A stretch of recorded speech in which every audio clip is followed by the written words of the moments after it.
돌을 옮겨 놓으라라는 제목을 가지고 함께 말씀을 나누도록 하겠습니다. 우리 신자들에게는 두 가지의 믿음이 있습니다. 하나는 예수 그리스도를 나의 구주로 믿어 우리가 영접함으로 하나님의 자녀가 되는 권세를 얻는 그러한 차원에서의 믿음입니다. 이 믿음은 차별이 없습니다. 공통적인 믿음이죠. 또 다른 하나는 삶 속에서 하나님을 믿는 그 믿음이 작동되는 상태의 믿음입니다. 이 믿음은 차별이 있습니다. 사람마다 각기 다르고 사람마다 차이가 납니다. 성경을 보면 예수님께서 제자들을 향해서 이 믿음이 작은 자들아 라고 책망을 하실 때가 있지요. 여기서 주님이 말씀하시는 그 믿음은 바로 두 번째의 믿음을 말씀하시는 것입니다. 그러니까 예수님은 이런 의미로 제자들을 책망하시는 것입니다. 민우야, 너 나를 믿는다며, 주는 그리스도시요 살아계신 하나님의 아들이심을 믿는다며, 전능하셔서 천지 만물을 만드신 그 전능자 되시는 분, 능치 못함이 없으신 분이 너의 아버지임을 믿는다며, 그런데 왜 너의 삶 속에는 너의 신앙 고백이 왜 믿음으로 작동되지 않는 거니? 이러한 말씀으로 제자들을 책망을 하신 것입니다. 즉, 내가 고백하는 믿음이 내가 직면한 문제와 고난 앞에서 믿음으로 드러나질 않고 고백하는 것만큼 우리가 하나님을 믿지 못한다라는 것입니다. 이 내용을 정확하게 짚어주는 말씀이 바로 오늘 본문의 말씀입니다. 오늘 본문을 보면 삼남매가 등장을 합니다. 오빠 나사로와 여동생 2명, 마리아와 마르다입니다. 예수님께서는 이 삼남매를 너무나 사랑하셨습니다. 삼남매 또한 지극정성으로 예수님을 사랑하며 섬겼지요. 그렇게 예수님께 사랑을 받으며 또한 예수님을 사랑하면서 행복하게 살아가고 있었는데 이 오빠 나사로가 아프기 시작한 것입니다. 죽기 일보 직전으로 시름시름 앓고 있습니다. 이러한 위급한 상황인데 하필 예수님께서 이 삼남매와 거리가 하루 정도 걸리는 곳으로 출장을 가셨던 것입니다. 그래서 마리아와 마르다가 사람을 예수님께 보내지요. 예수님, 우리 오빠 죽게 생겼습니다. 빨리 오셔서 우리 좀 도와주세요. 요청을 합니다. 그런데 예수님의 반응이 참 이상합니다. 평소에 그렇게 사랑하는 자였는데, 그리고 예수님을 그렇게 사랑하고 잘 섬겼던 사람인데 당장 안 가시는 것입니다. 예를 들면 이런 것이지요. 제가 담당하고 있는 우리 청년들이나 청소년들에게 위급한 상황이 연출됐습니다. 아픕니다. 죽기 일보 직전의 상황입니다. 그래서 제가 별로 믿음직스럽지는 않지만 우리 청년들이, 우리 청소년들이 저에게 연락을 하는 겁니다. 전사님, 우리 오빠 다 죽어갑니다. 너무너무 아픕니다. 빨리 오셔서 좀 기도 좀 해주세요 라고 요청을 하는 거죠. 제가 청소년들이나 청년들이 저에게 이렇게 연락을 한다면 저는 어떻게 반응을 할까요? 바로 가겠지요. 열일을 제쳐두고 갈 겁니다. 능력이 없지만 가서 기도해 줄 겁니다. 그들의 아픔에 공감을 해주고 함께 기도할 것입니다. 그들을 사랑하기 때문에 긍휼한 마음을 가지고 가는 것이겠죠. 그런데 예수님이 이상합니다. 안 가시는 것입니다. 그렇게 평소에 나사로와 마리아, 마르다 이 삼남매를 너무나 사랑하셨는데 또한 삼남매도 지극정성으로 예수님을 섬겼는데 그걸 아시면서도 불구하고 예수님이 당장 안 가시는 겁니다. 그렇게 예수님께서 출장지에서 이틀 정도 더 계시다가 이제는 안 되겠는지 또는 때가 되셨는지 드디어 나사로를 향해 가십니다. 예수님이 계신 그 출장지에서 나사로가 있는 곳까지의 거리가 하루입니다. 이틀 후에 출발을 하셨다라고 말씀을 하는 걸 보니까 마리아와 마르다가 도움을 요청한 지 총 4일 만에 마리아와 마르다 앞에 예수께서 나타나신 겁니다. 그런데 뭐 합니까? 이미 나사로는 죽고 장례도 다 치른 상태입니다. 상황이 종료가 되었습니다. 마리아와 마르다는 어땠을까요? 굉장히 속상했을 것입니다. 그래서 그런지 그렇게 사랑하던 예수님이 4일 만에 오셨음에도 마중을 나가지 않습니다. 성경에는 마리아가 왜 마중을 나가지 않았는지 그 자세한 설명은 없습니다만 우리가 쉽게 추측할 수 있겠죠. 예수님께 서운한 겁니다. 삐졌다는 것이죠. 평소에 그렇게 예수님을 사랑하고 예수님을 잘 섬겼는데 오빠 나사로가 지금 다른 문제가 아닙니다. 생명의 문제입니다. 죽어가고 있습니다. 그래서 예수님께 요청을 했는데 예수님이 당장 오시지 않고 4일 만에 오셨으니까 속상한 거죠. 마리아가 삐졌습니다. 그렇게 마리아가 삐져서 예수님께 마중도 나가지 않았는데 그래도 마르다는 겨우겨우 마지못해 마중을 나갑니다. 그러고 예수님께 하는 첫 마디가 요한복음 11장 21절의 말씀입니다. 마르다가 예수께 여짜오되 주께서 여기 계셨더라면 내 오라버니가 죽지 아니하였겠나이다.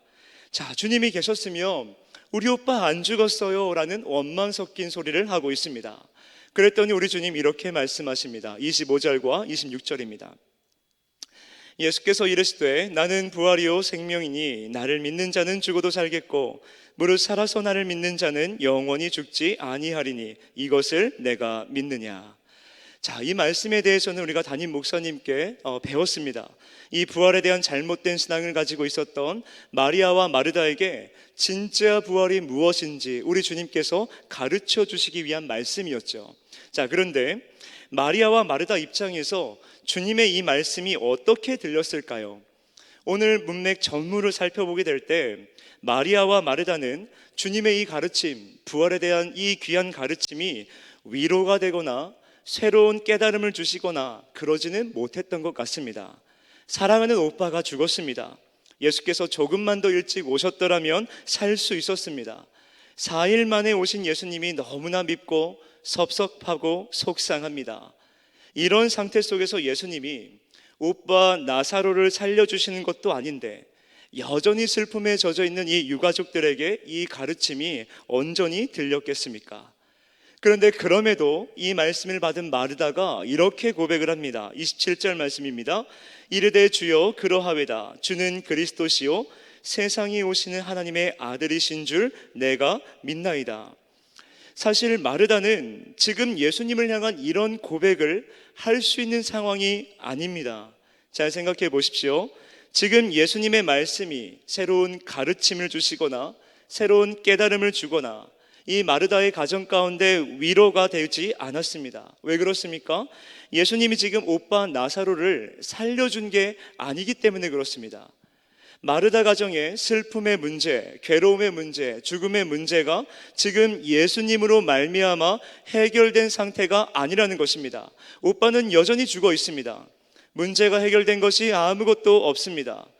그래서 문제가 해결되고 기도의 제목들이 응답되고 그래서 가슴이 벅차고 감격스럽고 지금 이런 상태가 아니라는 것이죠. 원망이 남아 있습니다. 주님께 여전히 섭섭합니다. 여전히 주님이 밉습니다. 그런데 그럼에도 주의 말씀에 마르다가 이런 엄청난 신앙 고백으로 응답을 하고 있다는 것은 주님께 섭섭한 건 섭섭한 거고 말씀은 말씀이다라는 것입니다. 다시 말해서 여전히 너무나 괴롭고 여전히 너무나 슬프지만 여전히 문제는 해결된 것이 없고 여전히 기도의 제목들이 응답된 것은 아니지만 주님 말씀하시니 아멘으로 받아들였다는 것입니다. 결론적으로 마르다의 이 고백은 공과 사를 구분하는 대답이었던 것입니다. 어찌됐든 마르다가 이런 고백을 하니까 우리 예수님께서 감동을 하시곤 이제 나사로를 살려주시려고 가자라고 말씀을 하시며 마르다를 앞세워 가십니다. 그렇게 마르다와 함께 나사로의 무덤가에 가셔서 우리 주님 말씀하십니다. 39절의 상반절만 보십시오. 예수께서 이르시되 돌을 옮겨 놓으라 하시니 예수님께서 마르다에게 명령을 하셨습니다. 미션을 주셨는데 돌을 옮겨 놓으라는 것입니다. 그러자 마르다가 뭐라고 고백합니까? 하반절 보십시오. 그 죽은 자의 누이 마르다가 이르되 주여 죽은 지가 나흘이나 되었음에 벌써 냄새가 나나이다. 자, 무슨 뜻입니까? 마르다는 지금 어떤 의미로 이렇게 고백하고 있는 겁니까? 예수님, 쓸데없는 짓 하지 마십시오. 죽은 지 4일이나 되었습니다. 지금 시체가 썩어가면서 냄새나는 거 안 느껴지십니까? 도와주실 거면 제가 예수님께 처음 요청했을 때 그때 좀 일찍 와주셔서 도와주시지. 오빠가 죽기 전에 와서 도와주시지. 이미 오빠는 죽었는데 이제 와서 왜 그러십니까? 왜 이제 와서 쓸데없는 짓을 하십니까? 라고 하는 것입니다. 사랑하는 성도 여러분, 돌을 옮겨 놓으라 라는 주님의 그 말씀 앞에 마르다가 죽은 지 나흘이나 됐어요 라고 대답하기 전에 마르다가 예수님께 뭐라고 신앙을 고백했었습니까? 이르되 주여 주는 그리스도시요 세상에 오시는 하나님의 아들이신 줄 내가 믿나이다. 이 고백을 한 것이 바로 조금 전입니다. 마르다의 이 고백이 공과 사를 구분하는 고백이었다는 것을 드러내는 대목입니다. 정말로 예수님께서 그리스도 구원자이심을 믿고 전능하셔서 천지 만물을 만드신 하나님의 아들 되심을, 전능자 되심을 믿었었다라면 죽은 오빠 나사로를 살리러 가신 그 예수님을 그 현장 속에서 믿었겠지요. 진실로 그 고백이 진실로 자신의 믿음의 고백이었다면 죽은 오빠를 살리시겠다는 주님 앞에서 죽은 지 나흘이나 됐습니다, 냄새나는 거 안 느껴지십니까? 이제 와서 왜 그러십니까? 이런 반응을 보일 수가 없었던 것입니다.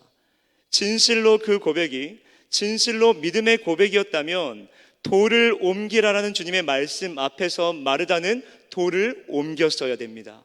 주님을 믿었기 때문에. 사랑하는 오빠, 죽은 지 나흘이나 된 오빠지만 예수는 그리스도 구원자 되심을 믿고 하나님의 아들이심을 믿었더라면, 전능자 되심을 믿었었더라면 불가능한 일을 할 수 있음을 믿었었다는 것이지요. 그러나 마르다는 그러지 못했습니다. 마르다의 고백은 뭐였습니까? 죽은 지 나흘이나 돼서 냄새가 납니다. 이제 와서 왜 그러십니까? 사랑하는 성도 여러분, 오늘 우리도 참 많은 신앙 고백들을 합니다. 모든 공예배를 드리기에 앞서서 우리는 늘 사도신경으로 나의 신앙을 고백하지요. 내가 믿는 바, 믿음의 내용들을 담아서 나의 신앙으로, 나의 믿음으로 선포를 한다라는 것입니다. 그렇게 날마다 주는 그리스도시요 살아계신 하나님의 아들이심을 내가 믿습니다, 엄청난 신앙 고백, 엄청난 믿음의 선포를 하는데 문제는 무엇입니까? 그 신앙 고백이, 믿음의 선포가 나의 삶의 현장 속에서, 내가 직면한 그 문제 앞에서, 내가 당하고 있는 그 고난 앞에서 믿음으로 작동되지 않는다라는 것입니다. 예수님은 지금 나사로를 살리러 갔습니다. 그런데 놀라운 믿음의 고백, 놀라운 신앙 고백을 했던 마르다가 지금 예수께서 나사로를 살리시려고 하는 그 사역을 오히려 방해하는 방해꾼이 되고 있는 것입니다. 신앙 고백은 했습니다. 믿음의 선포를 했습니다. 열심히 기도합니다. 그런데 삶 속에서 그 신앙 고백대로 살지를 못합니다. 삶의 문제 앞에서 그 믿음의 선포대로 하나님을 믿지를 못합니다. 수많은 고백과 수많은 결단들을 쏟아내지만 삶 속에서 그 고백과 결단대로 살아내지를 못합니다. 하나님께서 저와 여러분들의 신앙 고백을 들으시고 우리의 믿음의 고백을 들으시고 저와 여러분들의 삶 가운데 개입하셔서 일하시려고 하시는데 삶 속에서 신앙 고백대로, 믿음의 고백대로 살아내지를 못하니까 오히려 주님의 일하심을 방해하고 있다라는 것이죠. 오늘 예수님이 마르다에게 부탁한 것은 무엇입니까? 주는 그리스도시요 살아계신 하나님의 아들이심을 내가 믿습니다, 전능자 되심을 믿습니다, 부활의 주님을 믿습니다 라고 너가 고백을 했으니까, 그래 마르다야, 그럼 너의 그 믿음대로 나사로의 무덤 앞에 있는 돌을 한번 옮겨봐라.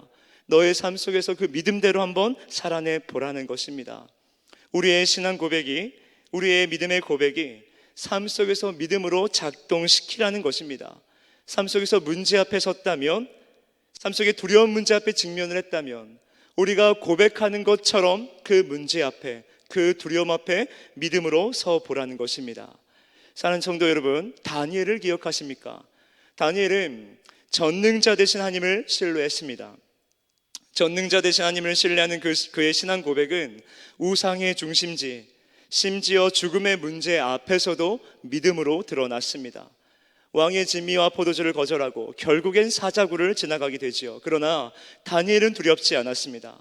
다니엘은 자신이 고백하고 있는 하나님을 향한 자신의 신앙 고백이 죽음의 문제, 생명의 문제 앞에서도 믿음으로 작동이 된 것입니다. 다시 말해 그의 신앙 고백대로 그는 살아갔다는 것입니다. 그렇게 다니엘은 믿음이 있었고 그 믿음이 있으니까 사자굴도 두렵지 않은 것입니다.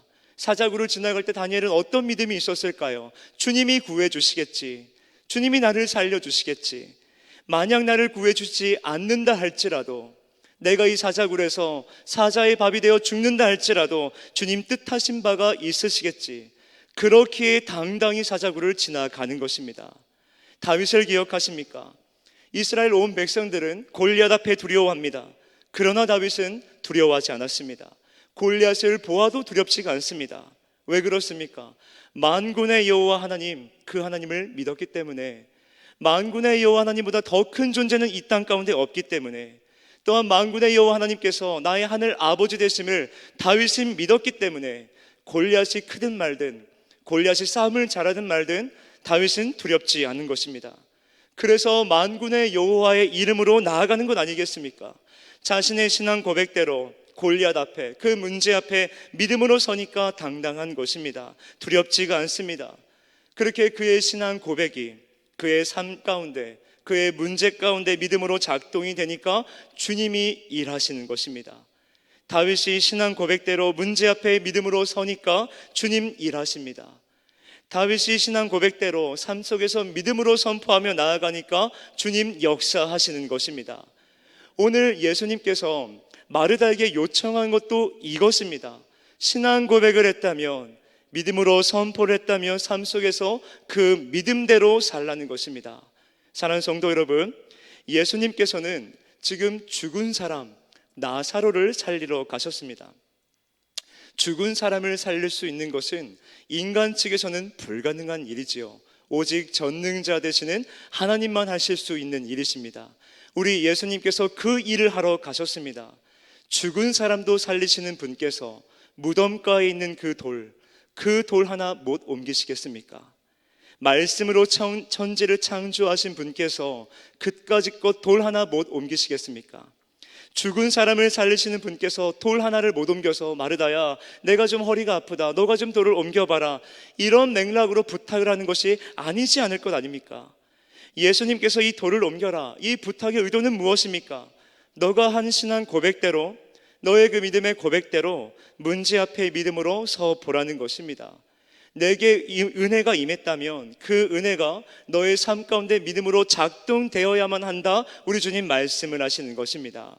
사랑하는 성도 여러분, 예배를 드리는 우리들의 목적은 무엇입니까?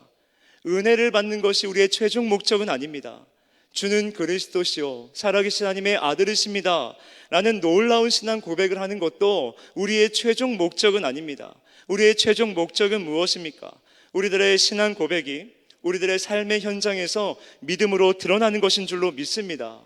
우리가 믿는 그 하나님을 온전히 믿음으로 말미암아 우리에게 직면한 모든 삶의 문제 앞에서 전능하신 하나님을 신뢰함으로 말미암아 우리는 당당하게 살아가는 것, 삶 가운데 믿음이 작동됨으로 말미암아 두려움 없이 살아가는 것이 이 예배드림의 최종 목적이 된 줄로 믿습니다. 우리의 최종 목적은 은혜 받는 것이 아니라 은혜를 받았다면 그 받은 은혜를 삶 속에서 믿음으로 살아가는 것입니다. 주님의 손을 꼭 붙잡고 삶의 문제 앞에서, 두려운 문제 앞에서, 고난의 문제 앞에서 주님과 함께 동행을 하는 것입니다. 주님을 온전히 신뢰하며 주님의 손을 붙들고 나아갈 때 우리 주님, 우리가 상상하지도 못한 방법으로 일하여 주실 줄로 믿습니다. 우리는 그 주님의 은혜를 입고 그 은혜의 주님을 증거하는 증인된 자로 살아가야 되는 것입니다. 사랑하는 성도 여러분, 오늘 우리들 안에 옮겨야 될 돌은 무엇이 있습니까? 우리들의 마음속에 옮겨야 될 돌은 무엇입니까? 우리들에게 직면한 문제, 우리가 옮겨내야만 하는 그 돌은 무엇입니까? 바라기는 돌이라는 내 삶에 닥쳐있는 그 문제와 고난에 집중하지 마시고 나의 신앙 고백이, 나의 믿음의 선포가 과연 나의 삶 가운데 믿음으로 드러나고 있는지를 우리가 먼저 집중해 보기를 원합니다. 삶 속에서 주님께 올려드린 그 신앙 고백이 믿음의 선포대로 우리가 문제 앞에 믿음으로 서게 될 때, 우리의 기도 제목 앞에 우리가 믿음으로 서게 될 때 우리 주님 반드시 역사하실 줄 믿습니다. 그러므로 오늘도 우리의 시선을 오직 하나님께 두고 전능하신 하나님, 능치 못함이 없으신 하나님, 그 하나님을 온전히 신뢰하는 그 믿음대로 살아내므로 하나님의 은혜를 경험하시는 저와 여러분 모두가 되시기를 진정으로 소망합니다. 이 시간 이러한 믿음을 가지고 함께